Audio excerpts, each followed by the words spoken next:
तर दुसरीकडे नाशिकमध्ये सुद्धा आदिवासी समाजाने रस्ता रोको केलाय।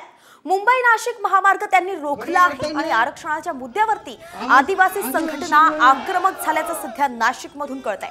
धनगरांना आदिवासींमधून आरक्षण देण्यास विरोध दर्शवला जातोय आणि त्यासाठीच आदिवासी समाज रस्त्यावरती उतरलाय। नाशिक मुंबई महामार्ग त्यांनी रोखून धरलेला आहे।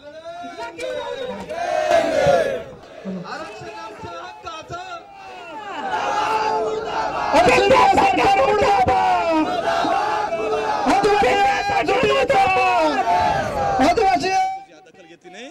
येणाऱ्या काळात जर GR काढला धनगड आणि धनगरचा तर आम्ही आदिवासी भागातून जाणारे रेल्वे मार्ग आहे ते रात्रीतून रूळ उकळून टाकू रेल्वेचे आणि मराठवाडा विदर्भाला मुंबईला जाणारं पाणी त्या नळकांड्या फोडून टाकू पाण्याच्या आणि आदिवासी भागातून समृद्धी महामार्ग गेलाय त्याचे आम्ही पूल उकळून टाकल्याशिवाय राहणार नाही।